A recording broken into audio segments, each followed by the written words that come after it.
Thanks for visiting the patient and the weather. Today I'm meteorologist Al Peterlin. I'd like to talk about the weather health stress for February 7, 2026.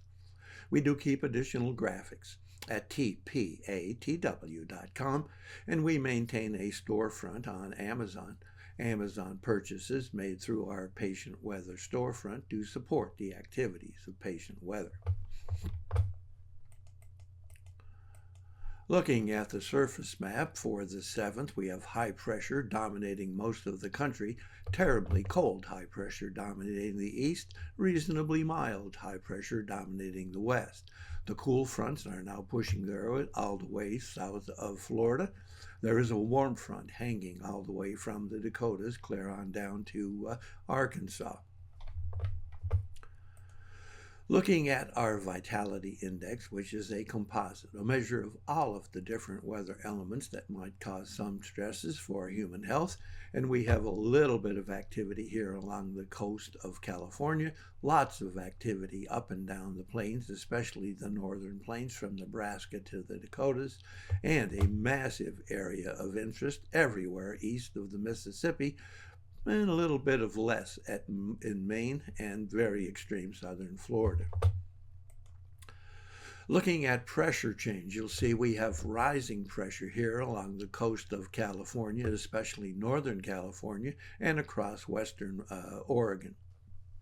We also have that rising pressure, as I noted earlier, from Louisiana, across Arkansas, all of Illinois, up into Wisconsin, and then everywhere east, especially up and down the Atlantic, or the Appalachians and the Ohio Valley, with the exception of Maine and extreme southern Florida.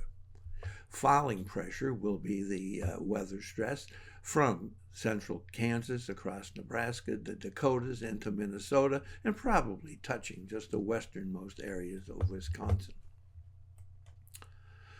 Looking at temperature change, and of course temperature's the name of the game here, especially in the east, we have falling temperatures, bitter cold, and extremely strong winds. So those bitter winds of winter will be a real chill everywhere east of the Mississippi, especially sharp here in the Ohio Valley and up in the middle Atlantic states, but still cold all the way down to the Carolinas.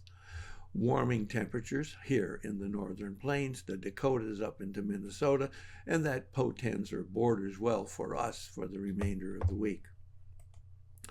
Looking at dew point temperature change, pretty much the same story. Falling dew point temperatures in the east, rising dew point temperatures in New Mexico, and hopefully up the plains. Looking at the change in oxygen availability, you'll see we do have that risk of migraine here on the coastal California, the whole western half of Oregon, the western half of Washington, and on up into Vancouver.